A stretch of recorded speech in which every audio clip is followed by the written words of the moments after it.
सुप्रभातम। परम प्रिय विद्यार्थियों, आज मैं डीपी द्विवेदी आपके समक्ष नवीं कक्षा के अंतर्गत एक नए विषय को लेकर के प्रस्तुत हूं। बच्चों, आज का विषय है गणेश शंकर विद्यार्थी द्वारा लिखित पाठ धर्म की आड़। परम प्रिय विद्यार्थियों, किसी भी रचना को पढ़ने से पूर्व, समझने से पूर्व हमें उस रचना के रचनाकार के जीवन वृत्त को भली भांति समझ लेना परम ही आवश्यक होता है। बच्चों, आज हम इसी कड़ी के अंतर्गत धर्म की आड़ पाठ के लेखक गणेश शंकर विद्यार्थी के जीवन वृत्त को समझने का प्रयास करेंगे। बच्चों, गणेश शंकर विद्यार्थी का जन्म मध्य प्रदेश के ग्वालियर शहर में सन 1891 में हुआ। एंट्रेंस पास करने के बाद वह कानपुर करेंसी दफ्तर में मुलाजिम हो गए। फिर 1921 में प्रताप साप्ताहिक अखबार निकालना शुरू किया। विद्यार्थी आचार्य महावीर प्रसाद द्विवेदी को अपना साहित्यिक गुरु मानते थे। उन्हीं की प्रेरणा से आजादी की अलग जगाने वाली रचनाओं का सृजन और अनुवाद उन्होंने किया। इसी उद्देश्य की पूर्ति के लिए उन्होंने सहायक पत्रकारिता की। विद्यार्थी के जीवन का ज्यादातर समय जेलों में बीता। इन्हें बार बार जेल में डालकर भी अंग्रेज सरकार को संतुष्टि नहीं मिली। वह इनका अखबार भी बंद करवाना चाहती थी। कानपुर में 1931 में मचे सांप्रदायिक दंगों को शांत करवाने के प्रयास में विद्यार्थी को अपने प्राणों की बलि देनी पड़ी। इनकी मृत्यु पर महात्मा गांधी ने कहा था, काश ऐसी मौत मुझे मिली होती। तो बच्चों, आप इसमें देख ही रहे हैं, समझ रहे हैं कि विद्यार्थी का जन्म ग्वालियर शहर में हुआ और सन 1891 में हुआ और एंट्रेंस पास करने के बाद इन्होंने कानपुर के करेंसी दफ्तर में नौकरी प्रारंभ की। करेंसी दफ्तर का मतलब होता है बच्चों वह स्थान जहां पर मुद्राएं छापी जाती हैं। और फिर 1921 में प्रताप साप्ताहिक नामक एक अखबार भी निकालना शुरू किया, अर्थात पत्रकारिता के क्षेत्र में प्रवेश किया। विद्यार्थी आचार्य महावीर प्रसाद द्विवेदी को अपना साहित्यिक गुरु मानते, अर्थात इनके साहित्यिक गुरु आचार्य महावीर प्रसाद द्विवेदी थे। और इन्हीं द्विवेदी जी की प्रेरणा से ही इन्होंने आजादी की अलख, अर्थात आजादी की जोत जगाने वाली, मन में आजादी की प्यास जगाने वाली रचनाओं का सृजन किया, अर्थात रचनाएं लिखी। और अन्य भाषाओं में आजादी से संबंधित लेखों का इन्होंने हिंदी में अनुवाद भी किया। और बच्चों, अपने इसी उद्देश्य की पूर्ति के लिए ही इन्होंने सहायक पत्रकारिता प्रारंभ, अर्थात नौकरी के साथ साथ में पत्रकारिता का कार्य अपने इन्हीं उद्देश्यों की पूर्ति के लिए किया, अर्थात आजादी की अलख जगाने के लिए ही उन्होंने सहायक पत्रकारिता प्रारंभ की थी। बच्चों, इनका ज्यादातर समय जेलों में बीता। क्यों जेलों में बीता? क्योंकि यह आजादी से जुड़े हुए थे, आजादी की अलख जगाने वाले लेख लिखा करते थे और उसे अपने अखबार में समय समय पर छापते रहते थे, जिस कारण से अंग्रेज सरकार इनके खिलाफ थी और अवसर पाते इन्हें जेल में डालने में संकोच नहीं करती थी। बच्चों, कानपुर में 1931 में एक सांप्रदायिक दंगा हुआ था, जिसको शांत कराने के प्रयास में विद्यार्थी को अपने प्राण गंवाने पड़े थे। और बच्चों, इनकी मृत्यु पर महात्मा गांधी बहुत दुखी हुए थे और उन्होंने कहा था कि काश ऐसी मौत मुझे ही मिल गई होती। बच्चों, विद्यार्थी अपने जीवन में भी और लेखन में भी, अर्थात विद्यार्थी अपने जीवन तथा लेखन दोनों में ही, अर्थात दोनों ही क्षेत्रों में गरीबों, किसानों, मजलूमों, मजदूरों आदि के प्रति सच्ची हमदर्दी का इजहार करते थे। अर्थात अपने जीवन काल में इन्होंने गरीबों, मजदूरों, मजलूमों मतलब सताए हुए लोग, समाज के ऐसे लोग जो सताए हुए होते हैं, उन लोगों की बात है यहाँ पर। मजलूम और मजदूर तो आप समझते ही हैं। इन सब के प्रति विद्यार्थी की सच्ची हमदर्दी होती थी, सच्चा प्रेम झलकता था। देश की आजादी की मुहिम में आड़े आने वाली किसी भी कृत्य या परंपरा को वो आड़े हाथों लेते थे, अर्थात जो लोग देश की आजादी में रोड़े अटकाते थे, बाधाएं उत्पन्न करते थे या अपने किसी कार्य से, अपनी किसी परंपरा से देश की आजादी में रुकावट डालते थे, उनको वह आड़े हाथों लेते, अर्थात उचित उत्तर देते थे। देश की आजादी उनकी नजर में सबसे महत्वपूर्ण थी।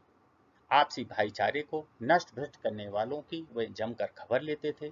उनकी भाषा सरल, सहज लेकिन बेहद मारक और सीधा प्रहार करने वाली थी। बच्चों, यह देश की आज़ादी में जो भी रुकावट डालने वाले लोग होते थे, बच्चों उन सब की यह अर्थात विद्यार्थी जी जम कर के खबरले अर्थात जमकर डांट लगाया करते थे, क्योंकि आज़ादी उनकी नज़र में सबसे अधिक महत्वपूर्ण थी। अर्थात देश को आज़ाद कराना ही उनकी दृष्टि में सबसे बड़ा कार्य था, और इसीलिए जो लोग आपसी भाईचारे को नष्ट भ्रष्ट करने वाले थे, उनकी वो जमकर खबरले अर्थात उनको डांट लगाते थे। बच्चों, विद्यार्थी की भाषा सरल थी, सहज थी, अर्थात आसानी समझ में आने वाली थी, लेकिन फिर भी थी तो बेहद मारक, अर्थात सीधे दिल को प्रहार करती थी। बच्चों, प्रस्तुत पाठ धर्म की आड़ में विद्यार्थी जी ने उन लोगों के इरादों और कुटिल चालों को बेनकाब किया है जो धर्म की आड़ लेकर जन सामान्य को आपस में लड़ाकर अपना स्वार्थ सिद्ध करने की फिराक में रहते हैं। धर्म की आड़ में अपना स्वार्थ सिद्ध करने वाले हमारे ही देश में हों, ऐसा नहीं है। विद्यार्थी अपने इस पाठ में दूर देशों में भी धर्म की आड़ में कैसे कैसे कुकर्म हुए हैं, कैसी कैसी अनीतियां हुई हैं, कौन कौन लोग, वर्ग और समाज उनके शिकार हुए हैं, इसका खुलासा करते चलते हैं।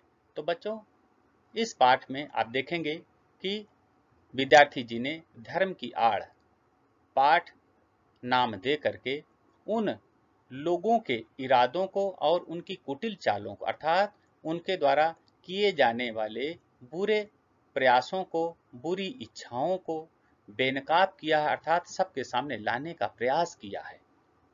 जो लोग धर्म की आड़ लेकर के जन सामान्य अर्थात भोले भाले लोगों को आपस में लड़ाते हैं और अपना स्वार्थ सिद्ध करने की फिराक में रहते, अर्थात अपना स्वार्थ सिद्ध करते हैं। विद्यार्थी जी का मानना है कि धर्म की आड़ में अपना स्वार्थ सिद्ध करने वाले लोग केवल अपने देश में नहीं हैं, दूसरे देशों में भी हैं, और वहां पर भी इसी प्रकार के कर्म कुकर्म होते रहे हैं। विद्यार्थी जी ने आगे इस पाठ में बताया है कि दूर देशों में भी धर्म की आड़ में अनेक प्रकार के कुकर्म होते हैं, अर्थात बुरे कर्म होते हैं, अर्थात भोले भाले लोगों को वहां पर भी धर्म की आड़ लेकर के सताया जाता है। उनके साथ भी किस किस प्रकार की अनीतियां होती हैं, अर्थात किस किस प्रकार के बुरे व्यवहार होते हैं, अनैतिक आचरण होते हैं, और इन सब के कारण कौन कौन से लोग, कौन कौन सा समाज, कौन कौन सा वर्ग शिकार हो जाता, अर्थात इन अनीतियों का, इन बुरे कर्मों का शिकार कौन कौन से लोग होते हैं, कौन कौन सा वर्ग होता है, कौन कौन सा समाज होता है, इसका भी खुलासा अपनी इन रचनाओं में करते हुए दिखाई देते हैं। अर्थात इस पाठ में बच्चों हम इन सब की झलक देखेंगे। परम प्रिय विद्यार्थियों, तो चलिए अब हम शुभारंभ करते हैं लेखक गणेश शंकर विद्यार्थी जी द्वारा लिखा गया पाठ धर्म की आड़। बच्चों, इस समय देश में धर्म की धूम है, उत्पात किए जाते हैं तो धर्म और ईमान के नाम पर, और जिद की जाती है धर्म और ईमान के नाम पर। रमुआ पासी और बुद्धू मियाँ धर्म और ईमान को जाने या ना जाने, परंतु उनके नाम पर उबल पड़ते हैं और जान लेने और जान देने के लिए तैयार हो जाते हैं। बच्चों, इस गद्यांश में बताया गया है कि इस समय अर्थात वर्तमान समय में लेखक के जीवन के वर्तमान समय की बात हो रही बच्चों, यहाँ पर जो आजादी का समय था, तो उस समय देश में क्या है, धर्म की धूम है, अर्थात चारों तरफ धर्म ही धर्म व्याप्त है, अर्थात लोगों के मन में धर्म के अलावा कुछ है ही नहीं। और इसीलिए चाहे कोई उत्पात किया जाए तो भी धर्म ईमान के नाम पर, चाहे कोई जिद की जाए तो भी धर्म ईमान के नाम पर। कहते हैं यहाँ पर दो पात्रों का उल्लेख किया है लेखक ने, रमुआ पासी और बुद्धू मियाँ, अर्थात कमजोर वर्ग के ऐसे लोग जो पढ़े लिखे नहीं हैं, उन लोगों की बात यहाँ पर की जा रही है कि वो लोग धर्म और ईमान को जाने या ना जाने, अर्थात कमजोर से कमजोर वर्ग के लोग, चाहे वो धर्म के बारे में जाने, ईमान के बारे में जाने या फिर ना जाने, लेकिन जैसे ही धर्म की बात आती है, ईमान की बात आती है, ये लोग उसके नाम पर उबल पड़ते हैं, अर्थात दंगे करने के लिए तैयार हो जाते हैं और जान लेने तथा जान देने के लिए भी तैयार हो जाते हैं। बच्चों, ये केवल आज़ादी के समय की बात नहीं है। बच्चों, आज भी हम इस प्रकार के दृश्य देख सकते हैं। अभी दिल्ली में ही कुछ दिनों पहले एक कांड हुआ था, एक दंगा हुआ था, जिसकी एक झलक आपने देखी ही है। बच्चों, इसी प्रकार के दृश्य उस समय भी उपस्थित हुआ करते थे। बच्चों, देश के सभी शहरों का यही हाल है। उबल पड़ने वाले साधारण आदमी का इसमें केवल इतना ही दोष है कि वह कुछ भी नहीं समझता बूझता और दूसरे लोग उसे जिधर जोत देते हैं उधर जुत जाता है।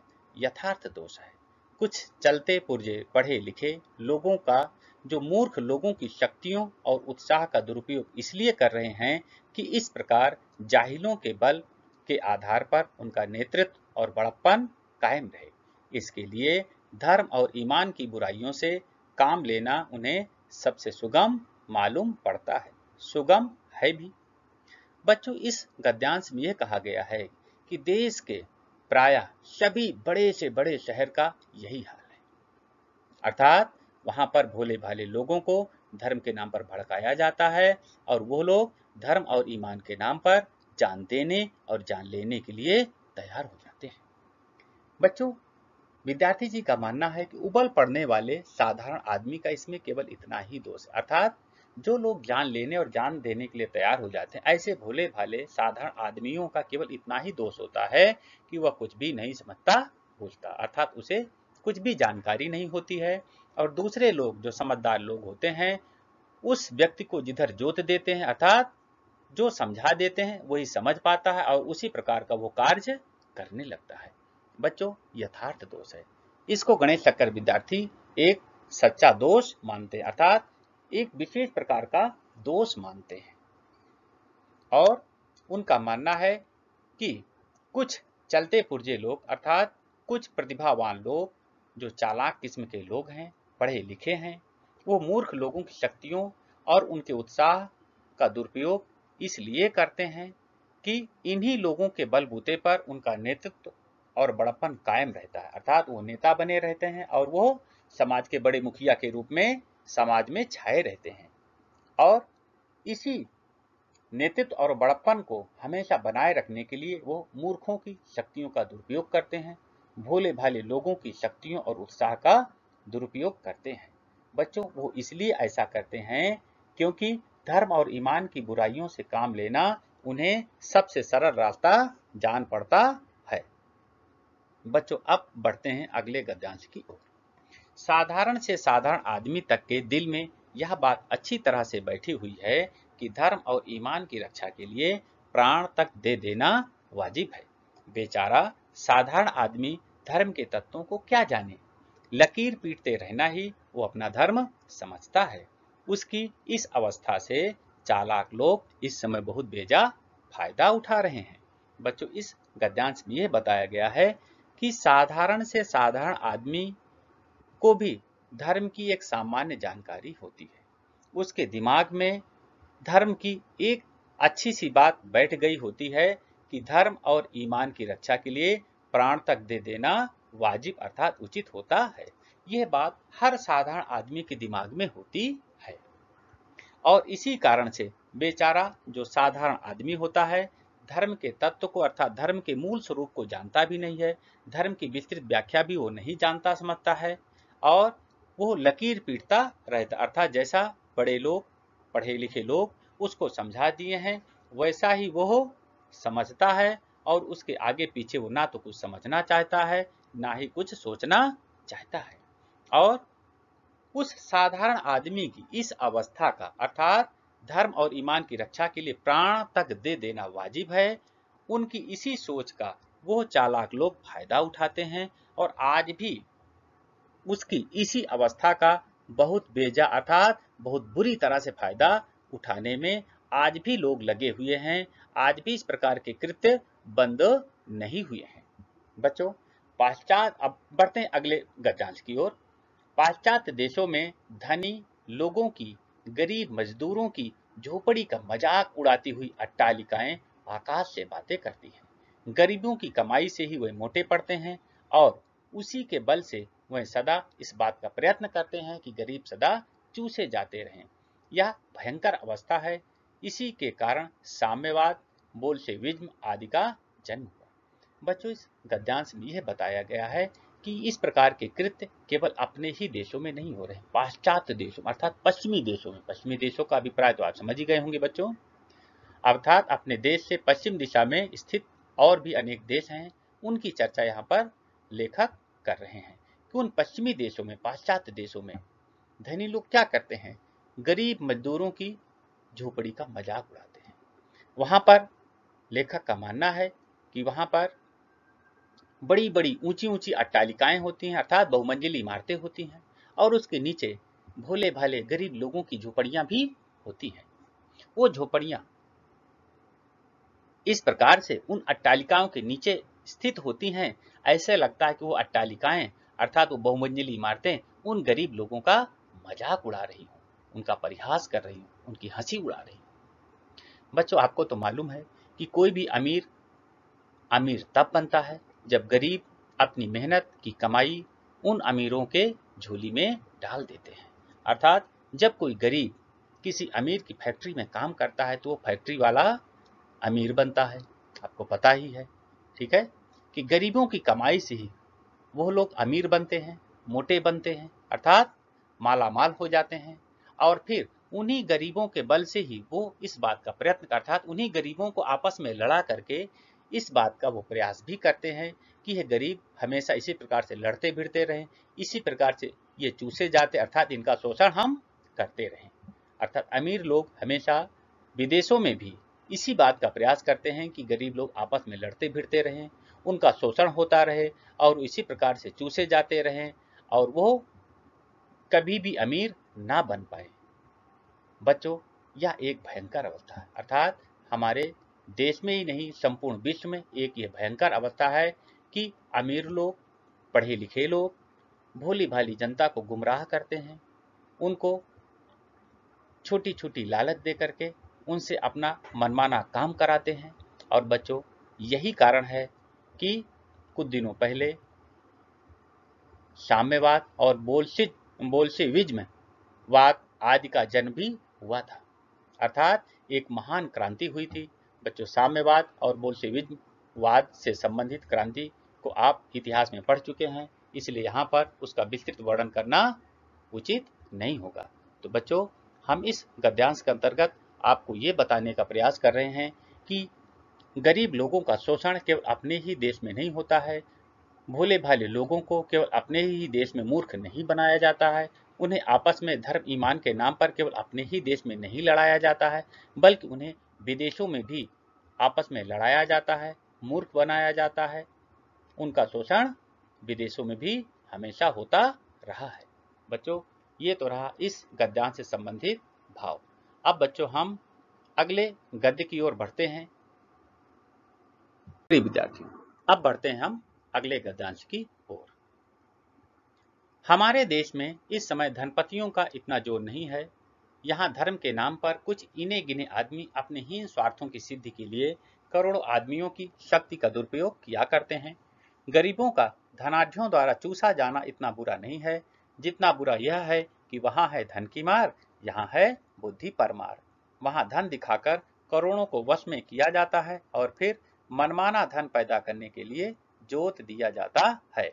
यहाँ है बुद्धि पर पर्दा डालकर पहले ईश्वर और आत्मा का स्थान अपने लिए लेना और फिर धर्म, ईमान, ईश्वर और आत्मा के नाम पर अपनी स्वार्थ सिद्धि के लिए लोगों को लड़ाना भिड़ाना। बच्चों, इस गद्यांश में यह बताया गया है कि हमारे देश में धनी लोगों की संख्या बहुत कम है, इसलिए यहाँ पर कुछ इने गिने अर्थात कुछ थोड़े से लोग अपने हीन स्वार्थों अर्थात अपने तुच्छ स्वार्थों की सिद्धि के लिए, पूरा करने के लिए करोड़ों करोड़ों भोले भाले लोगों की शक्ति का दुरुपयोग करते हैं।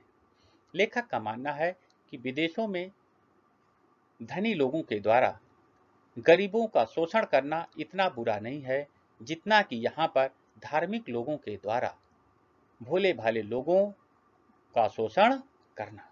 क्योंकि वहां अर्थात विदेशों में धन की मार है और यहाँ पर बुद्धि पर मार होती है।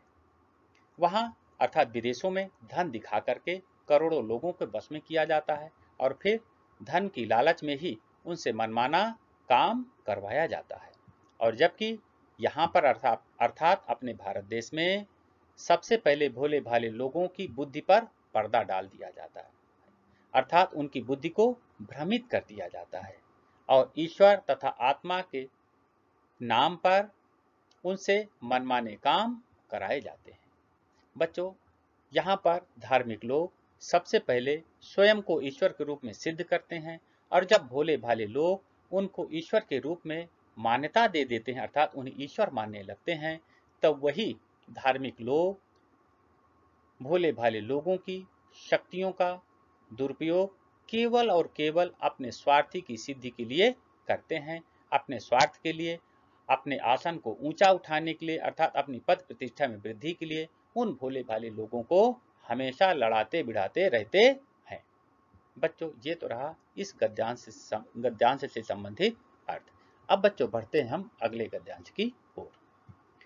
मूर्ख बेचारे धर्म की दुहाइयां देते और दिन दिन चिल्लाते हैं, अपने प्राणों की बाजियां खेलते और थोड़े से अनियंत्रित और धूर्त आदमियों का आसन ऊंचा करते और उनका बल बढ़ाते हैं।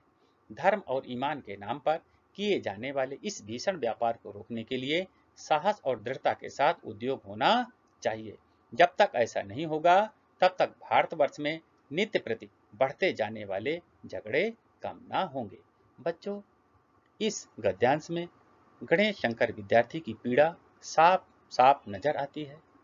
उनका कहना है कि बेचारे मूर्ख लोग जो धर्म ईमान के बारे में बिल्कुल भी जानते समझते कुछ भी नहीं है, फिर भी धर्म की दुहाइयां देते हैं और दिन दिन चिल्लाते रहते हैं अर्थात हे गुरुजी हमारी रक्षा करो, हे गुरुजी हमारी रक्षा करो, इस प्रकार से बेचारे चिल्लाते हैं और अपने गुरु के आसन को ऊंचा करने के लिए, ऊंचा उठाने के लिए अपने प्राणों की बाजियां भी खेलते हैं अर्थात अपने प्राण भी गंवा देते हैं।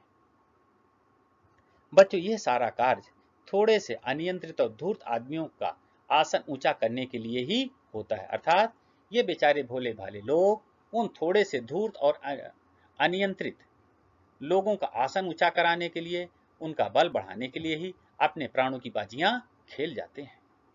गणेश शंकर विद्यार्थी का मानना है कि धर्म और ईमान के नाम पर किए जाने वाले इस व्यापार को, जिसे उन्होंने भीषण नाम की संज्ञा दी, भीषण व्यापार की संज्ञा दी, भयानक व्यापार की संज्ञा दी, अर्थात इस भयानक व्यापार को रोकना चाहिए और इस व्यापार को रोकने के लिए हमें साहस पूर्वक, दृढ़ता पूर्वक उद्योग अर्थात प्रयास करना पड़ेगा। और बच्चों, जब तक हम ऐसा नहीं करेंगे भारतवर्ष में रोज रोज झगड़े होंगे, रोज रोज दंगे होंगे, ना तो ये झगड़े कम होंगे ना ही ये दंगे कभी कम हो सकेंगे। तो बच्चों, भारतवर्ष को शांतिप्रिय भारतवर्ष बनाने के लिए हमें मूर्खों के आसन को ऊंचा कराने जैसे व्यापार को रोकने की आवश्यकता है। धूर्तों के आसन को ऊंचा कराने जैसे कार्य को रोकने की बहुत आवश्यकता है। बच्चों, ये रहा इस गद्यांश से संबंधित अर्थ। अब बच्चों बढ़ेंगे हम अगले गद्यांश की ओर। बच्चों, अब बढ़ते हैं हम अगले गद्यांश की ओर। धर्म की उपासना के मार्ग में कोई भी रुकावट ना हो, जिसका मन जिस प्रकार चाहे उसी प्रकार धर्म की भावना को अपने मन में जगावे। धर्म और ईमान मन का सौदा हो, ईश्वर और आत्मा के बीच का संबंध हो, आत्मा को शुद्ध करने और ऊंचे उठाने का साधन हो। वह किसी दशा में भी किसी दूसरे व्यक्ति की स्वाधीनता को छीनने या कुचलने का साधन ना बने। आपका मन चाहे उस तरह का धर्म आप माने और दूसरों का मन चाहे उस प्रकार का धर्म वह माने। दो भिन्न धर्मों के मानने वालों के टकरा जाने के लिए कोई भी स्थान ना हो। यदि किसी धर्म के मानने वाले कहीं जबरदस्ती टांग अड़ाते हों तो उनका इस प्रकार का कार्य देश की स्वाधीनता के विरुद्ध समझा जाए। बच्चों, इस गद्यांश में गणेश शंकर विद्यार्थी इस बात पर प्रकाश डालते हुए दिखाई देते हैं कि धर्म की उपासना में अर्थात धर्म के मानने में कोई भी सरकारी रुकावट नहीं होनी चाहिए, कोई भी धार्मिक रुकावट नहीं होनी चाहिए, कोई भी भेदभाव नहीं होना चाहिए। जिसका मन जिस प्रकार के धर्म को मानने का करे वह उस प्रकार के धर्म को अवश्य स्वीकार करे। इसमें किसी प्रकार का लड़ाई, किसी प्रकार का झगड़ा नहीं होना चाहिए। धर्म और ईमान मन का सौदा होना, अर्थात धर्म और ईमान को मानने के लिए मन को पूरी आजादी मिलनी ही चाहिए। और यह धर्म और ईमान ईश्वर और आत्मा के बीच के संबंध को स्थापित करने के लिए होता है, आत्मा को शुद्ध करने के लिए होता है, आत्मा को उन्नत करने के लिए होता है। इसलिए इसमें किसी भी प्रकार से, किसी भी दशा में किसी दूसरे व्यक्ति को, किसी भी व्यक्ति की स्वाधीनता को, धार्मिक भावना को छीनने या कुचलने का कोई भी अधिकार नहीं मिलना चाहिए। अर्थात धर्म के मानने में किसी दूसरे व्यक्ति के द्वारा कोई भी बाधा उपस्थित नहीं करनी चाहिए। बच्चों, लेखक का मानना है कि धर्म में दो भिन्न धर्म के मानने वालों के बीच में टकराव नाम की कोई चीज नहीं होनी चाहिए। अर्थात दो अलग अलग धर्म को मानने वाले आपस में किसी प्रकार का विवाद उपस्थित ना करें, इस प्रकार की व्यवस्था हमारे समाज में होनी ही चाहिए। और जो लोग इस प्रकार के कार्य करते हैं, अर्थात किसी की धार्मिक भावनाओं को ठेस पहुंचाते हैं, किसी की धार्मिक आजादी में कोई विघ्न बाधा उत्पन्न करते हैं, ऐसे लोगों को देश की स्वाधीनता के विरुद्ध समझना चाहिए। अर्थात ऐसे लोगों के द्वारा किए गए कार्य को देश की आजादी के विरुद्ध ही समझना चाहिए और इस प्रकार से उन्हें दंडित भी किया जाना चाहिए। बच्चों, अब हम बढ़ते हैं अगले गद्यांश की ओर। देश की स्वाधीनता के लिए जो उद्योग किया जा रहा था उसका वह दिन निसंदेह अत्यंत बुरा था जिस दिन स्वाधीनता के क्षेत्र में खिलाफत, मुल्ला, मौलवियों और धर्माचार्यों को स्थान दिया जाना आवश्यक समझा गया। एक प्रकार से उस दिन हमने स्वाधीनता के क्षेत्र में एक कदम पीछे हटकर रखा था। बच्चों, इस गद्यांश में यह बताया गया है कि देश में एक तरफ स्वाधीनता आंदोलन की लहर थी, सभी देशवासी बढ़ चढ़कर के स्वाधीनता आंदोलन में भाग ले रहे थे, लेकिन दूसरी तरफ कुछ लोगों का ऐसा मानना था कि जब तक हम धर्म के क्षेत्र से जुड़े हुए लोगों को, महान लोगों को शामिल नहीं करेंगे तब तक यह आंदोलन पूर्णतः सफल नहीं हो पाएगा। लेकिन गणेश शंकर विद्यार्थी यह मानते हैं कि देश की स्वाधीनता के लिए चलाए जाने वाले आंदोलन का वह दिन अत्यंत बुरा दिन था जिस दिन स्वाधीनता के क्षेत्र में अर्थात स्वाधीनता संग्राम में खिलाफत अर्थात खलीफाओं को, मुल्लाओं को, मौलवियों को और धर्माचार्यों को स्थान दिया जाना अर्थात प्रमुख स्थान दिया जाना आवश्यक समझा गया। अर्थात इनको सबसे आगे रखना आवश्यक समझा गया। लेखक का मानना है कि हमने उस दिन स्वाधीनता के क्षेत्र में अपना एक कदम आगे नहीं बढ़ाया बल्कि पीछे हटा लिया था। अर्थात हमारा आंदोलन कहीं न कहीं कमजोर पड़ गया था। किसके कारण कमजोर पड़ा था? खलीफाओं, मुल्लाओं, मौलवियों और धर्माचार्यों को प्रमुख स्थान दिए जाने के कारण। बच्चों, अब बढ़ते हैं अगले गद्य भाग की ओर। अपने उसी पाप का फल आज हमें भोगना पड़ रहा है। देश को स्वाधीनता के संग्राम ही ने मौलाना अब्दुल बारी और शंकराचार्य को देश के सामने दूसरे रूप में पेश किया, उन्हें अधिक शक्तिशाली बना दिया और हमारे इस काम का फल यह हुआ है कि इस समय हमारे हाथों ही से बढ़ाई इनकी और इनके से लोगों की शक्तियां हमारी जड़ उखाड़ने और देश में मजहबी पागलपन, प्रपंच और उत्पात का राज स्थापित कर रही हैं।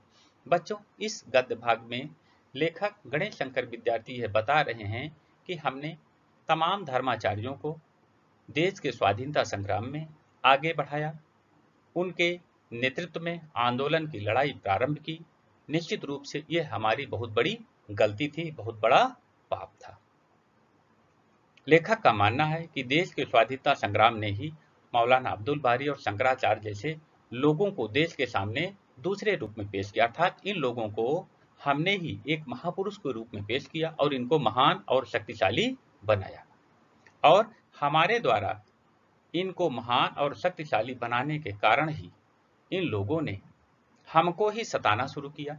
अर्थात हमारे ही इस काम का फल यह हुआ कि इस समय हमारे हाथों से बढ़ाई इनकी और इनके से लोगों की शक्तियां हमारी जड़ उखाड़ने और देश में मजहबी पागलपन, प्रपंच और उत्पात का राज्य स्थापित कर रही। अर्थात इन लोगों ने हमसे ही शक्ति संपन्न होकर के, अर्थात हमारे द्वारा बढ़ाई गई शक्ति को प्राप्त करके आज हमारी ही जड़ उखाड़ने में लगे हुए हैं और देश में मजहबी पागलपन अर्थात धार्मिक उन्माद पैदा किए हैं, धार्मिक दंगे करवा रहे हैं। और निश्चित रूप से इनके द्वारा किया गया काम कोई भी प्रशंसा के योग्य नहीं कहा जा सकता है। निश्चित रूप से हम लोगों ने इनको बढ़ा करके आज बहुत बड़ी गलती की, बहुत बड़ा पाप किया। बच्चों, अब बढ़ते हैं अगले गद्य भाग की ओर। महात्मा गांधी धर्म को सर्वत्र स्थान देते हैं, वह एक पग भी धर्म के बिना चलने के लिए तैयार नहीं, परंतु उनकी बात ले उड़ने के पहले प्रत्येक आदमी का कर्तव्य यह है कि वह भली भांति समझ ले कि महात्मा जी के धर्म का स्वरूप क्या है। धर्म से महात्मा जी का मतलब धर्म ऊंचे और उदार तत्वों का ही हुआ करता है, उनके मानने में किसे एतराज हो सकता है। बच्चों, इस गद्य भाग में यह बताया गया है कि महात्मा गांधी जी धर्म को सर्वत्र स्थान देते थे, अर्थात महात्मा गांधी जी धर्म या धार्मिक भावना को पूर्ण रूप से अपनाते थे। वह एक कदम, पग का मतलब होता है बच्चों कदम, एक कदम भी धर्म के बिना नहीं चलते थे। अर्थात यह कहा जा सकता है कि महात्मा गांधी जी भी पूर्ण धार्मिक व्यक्ति थे।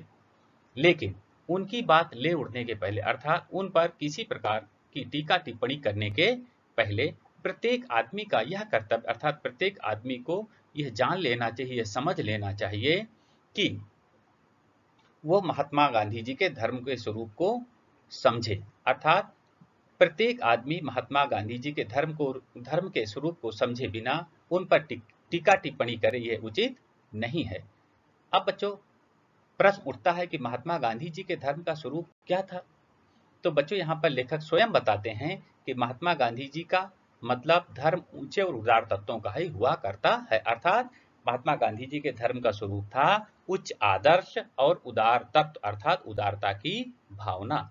अब बच्चों, आप खुद ही बताइए कि क्या ऐसे धर्म को कोई नहीं मानेगा, या ऐसे धर्म को मानने से भला किसे एतराज हो सकता अर्थात किसे परहेज हो सकता है। कौन इसको इनकार करेगा, हम इस तरह के धर्म को नहीं मानेंगे।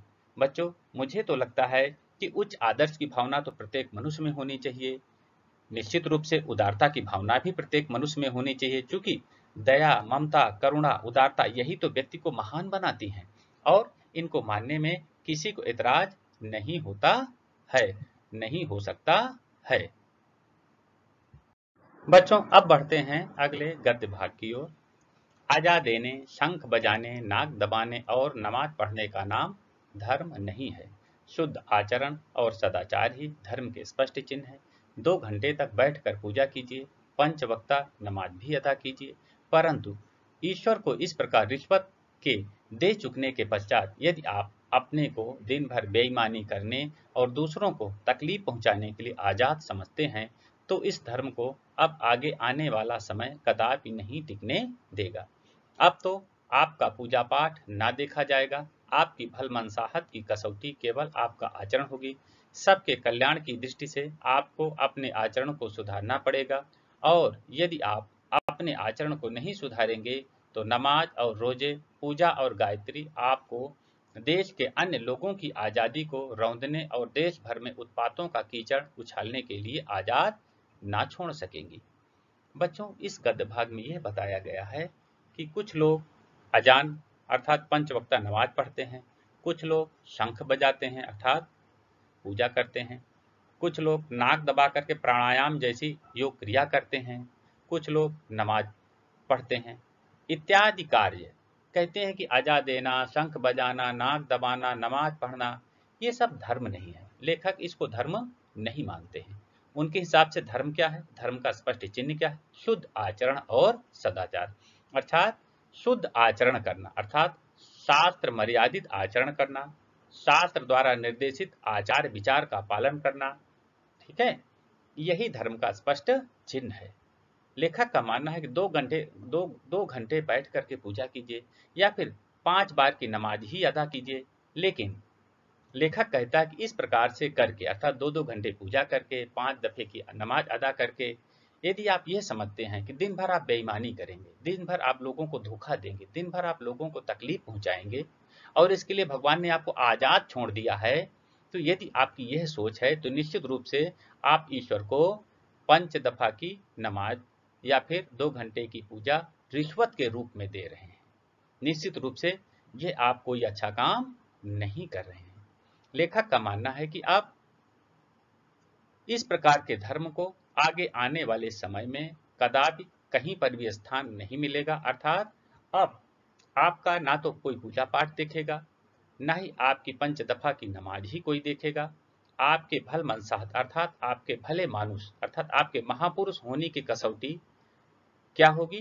केवल आपका आचरण होगा। अर्थात आपका पवित्र आचरण ही आपका, कसौटी का मतलब होता है बच्चों मापदंड, तो आपके भल मनसाहत का मतलब भले मानुष अर्थात अच्छे इंसान। ठीक है, तो यहाँ पर लेखक ये बता रहे हैं कि अब यदि आप 5 दफे की नमाज अदा करके, पूजा करके आप यदि लोगों को तकलीफ पहुंचाएंगे तो लोग इस बात को बर्दाश्त नहीं करेंगे। जब तक आपके अंदर शुद्ध आचरण नहीं होगा तब तक आपको कोई भी महान नहीं मानेगा। इसलिए सबके कल्याण की दृष्टि से अर्थात सबके कल्याण के लिए, सबकी भलाई के लिए आपको अपने आचरण को सुधारना पड़ेगा। अर्थात आपको अपने आचरण में सुधार लाना पड़ेगा। आचरण क्या है बच्चों? शास्त्र मर्यादित कार्य करना ही पवित्र आचरण कहलाता है। ठीक है, अर्थात जो हम समाज में व्यवहार करते हैं उसमें किसी को पीड़ा न पहुंचे, किसी को कष्ट ना हो, वही पवित्र आचरण है। ठीक है बच्चों, अब लेखक कहते हैं कि यदि आप अपने आचरण को नहीं सुधारेंगे तो नमाज, रोजे, पूजा, गायत्री अर्थात जितनी भी पूजा की विधियां हैं वो आपको देश के अन्य लोगों की आज़ादी को रौंदने और देश भर में उत्पातों का कीचड़ उछालने के लिए आज़ाद न छोड़ सकेगी। अर्थात आप नमाज, रोजा, पूजा, गायत्री मंत्र आदि जप करके आप लोगों की आज़ादी को रौंद नहीं सकते हैं। अर्थात लोगों को आप तकलीफ नहीं पहुंचा सकते हैं, लोगों को धार्मिक उन्माद में आप झोंक नहीं सकते हैं। और यदि आप ऐसा करते हैं तो निश्चित रूप से प्रजा अर्थात जनता आपको दंड भी देगी। बच्चों, अब बढ़ते हैं अगले गद्य भाग की ओर। ऐसे धार्मिक और दीनदार आदमियों से तो वे लामजहब और नास्तिक आदमी कहीं अधिक अच्छे और ऊंचे हैं, जिनका आचरण अच्छा है, जो दूसरों के सुख दुख का ख्याल रखते हैं और जो लोग मूर्खों को किसी स्वार्थ सिद्धि के लिए उकसाना बहुत बुरा समझते हैं। ईश्वर इन नास्तिक और लामजहब लोगों को अधिक प्यार करेगा और वह अपने पवित्र नाम पर अपवित्र काम करने वालों से यही कहना पसंद करेगा कि मुझे मानो या ना मानो, तुम्हारे मानने से ही मेरा ईश्वरत्व कायम नहीं रहेगा। दया करके मनुष्यत्व को मानो और पशु बनना छोड़ो और आदमी बनो। बच्चों, इस गद्य भाग में लेखक यह बता रहे हैं कि जो लोग धार्मिक कार्य करके अर्थात पूजा पाठ करके, नमाज अदा करके अपने को महान मानते हैं और दिन भर लोगों को परेशान करते हैं, दुखी करते हैं, पीड़ा पहुंचाते हैं, ऐसे दीनदार आदमियों से अर्थात इस प्रकार के जो अपने को यह समझते हैं कि हम धार्मिक हैं, हम दीनदार अर्थात दीनों के रखवाले हैं, ऐसे लोगों से तो वे लोग अच्छे हैं जो लामजहब हैं अर्थात किसी मजहब को अर्थात किसी पंथ को, किसी धर्म को नहीं मानते हैं, या फिर हम कह सकते हैं जो लोग नास्तिक हैं। लेकिन ऐसे लामजहब लोग, ऐसे नास्तिक लोग उन धार्मिक लोगों से अच्छे हैं जिनका आचरण अच्छा है। अर्थात जिन नास्तिकों का, जिन लामजहब लोगों का आचरण अच्छा है, जो दूसरों के सुख दुख का पूरा ख्याल रखते हैं, जो मूर्खों को अर्थात भोले भाले लोगों को अपने किसी स्वार्थ के लिए, स्वार्थ सिद्धि के लिए उकसाना बहुत बुरा समझते अर्थात अच्छा नहीं मानते हैं। कहते हैं कि ईश्वर ऐसे नास्तिकों और लामजहब लोगों को अधिक प्यार करता है, यह लेखक का मानना है और वह अपने पवित्र नाम पर अपवित्र काम करने वालों से यही कहना पसंद करेगा। अर्थात लेखक के अनुसार ईश्वर भी यही कहना पसंद करेगा किनको? जो उनके पवित्र नाम पर अपवित्र काम करते हैं, ऐसे लोगों से यही कहना पसंद करेगा कि तुम मुझे मानो या ना मानो, अर्थात तुम मेरी पूजा करो या फिर मत करो। क्योंकि तुम्हारे पूजा करने से ही मेरा ईश्वर तो कायम नहीं रहेगा, अर्थात तुम्हारे पूजा करने से मैं ईश्वर रहूंगा, मेरी ईश्वरीय सत्ता स्थापित रहेगी, ऐसी बात नहीं है। मेरी ईश्वरीय सत्ता तो तब भी स्थापित रहेगी जब तुम पूजा नहीं करोगे, और तब भी स्थापित रहेगी जब तुम पूजा करोगे। अर्थात तुम्हारे पूजा करने या ना करने से मुझ पर कोई फर्क नहीं पड़ता है। लेखक कहते हैं कि ईश्वर ऐसे लोगों से, अर्थात ऐसे धार्मिक और दीनदार आदमियों से केवल इतना ही कहना पसंद करेगा कि तुम लोग दया करके मनुष्यत्व को मानो, अर्थात अपने मन में मनुष्यत्व के भाव लाओ, मनुष्यता के भाव को अपनाओ, पशु बनना छोड़ो, अर्थात जो पशुवत काम कर रहे हो, लोगों को लड़ा भिड़ा रहे हो, लोगों को तकलीफ पहुंचा रहे हो, वो सब करना छोड़ दो और आदमी बनो, अर्थात एक अच्छे इंसान के रूप में समाज के सामने आओ। बच्चों, ये तो रहा इस गद्य भाग का अर्थ। अब बच्चों, इसमें समग्र पाठ में यदि देखा जाए तो लेखक ने पूरे पाठ में केवल धार्मिक लोगों पर व्यंग्य किया है, अर्थात ऐसे धार्मिक लोग जो लोगों को तकलीफ पहुंचा रहे हैं, समाज में पीड़ा पहुंचा रहे हैं, सामाजिक लोगों को तंग कर रहे हैं, या फिर समाज में शक्ति संपन्न होकर के समाज को ही नीचा गिराने में लगे हुए हैं, उनका पतन करने में लगे हुए हैं, ऐसे लोगों की लेखक ने यहाँ पर जम करके खबर ली है, अर्थात उनके बारे में ही व्यंग्य किया है कि ऐसे लोग कभी भी समाज के लिए अच्छे नहीं होते हैं, कभी भी किसी आंदोलन के लिए अच्छे नहीं होते हैं, जो शक्ति संपन्न होकर के अंत में अशुद्ध काम करते हैं, अपवित्र काम करते हैं, जिनका आचरण पवित्र नहीं है, जो शुद्ध आचरण से रहित हैं, ऐसे लोग कभी भी समाज के लिए अच्छे नहीं होते हैं। तो बच्चों, यहाँ पर लेखक ने समाज में उन नेताओं की खबर ली है जो धार्मिक होकर के लोगों को परेशान करते हैं। तो बच्चों, अब हम इस पाठ को यहीं पर विराम देते हैं। आपका दिन शुभ हो, मंगलमय हो। धन्यवाद।